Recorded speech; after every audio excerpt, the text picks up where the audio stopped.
উত্তেজিত হবেন না, আপনি উত্তেজিত হবেন না, রাগান্বিত হবেন না।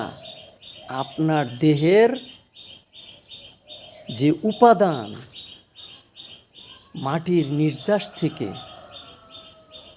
এই নির্যাস মানে কোমলতার পরিচয়। এই কোমলতা নষ্ট হয়ে যাবে। আপনি আপনার দেহের ভিতরে খুঁজে দেখেন আল্লাহ পাকের সিফাতি নূর গুণ, যা দিয়ে আপনার নফস সৃষ্টি, আত্মা সৃষ্টি। কাজেই এই আত্মা, এই নফস কুলসিত হবে, গুণ কুলসিত হবে। আপনি উত্তেজিত হবেন না, রাগান্বিত হবেন না।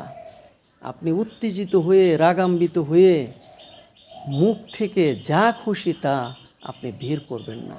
কারণ এই মুখ আল্লাহ পাকের সিফাতি নূর গুণ দ্বারা আল্লাহর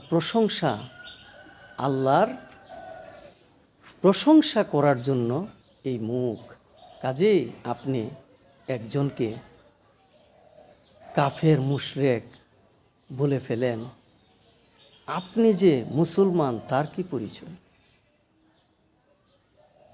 আপনি রাগান্বিত হয়ে, আপনি ক্রোধে ফেটে গিয়ে একজনকে বলে ফেলেন পাগল, আপনি যে সুস্থ তার কি পরিচয়? তার কি গ্যারান্টি?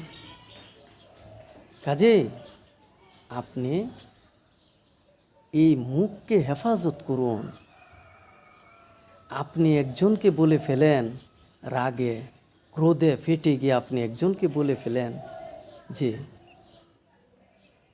তার জানাজাই পড়া যাবে না, তো আপনার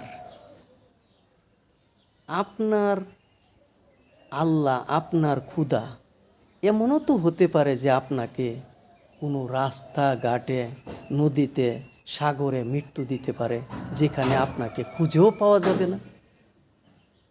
তাহলে আপনার জানাজা যে হবে তার কি গ্যারান্টি আছে? কাজেই সংযত হন। ধন্যবাদ।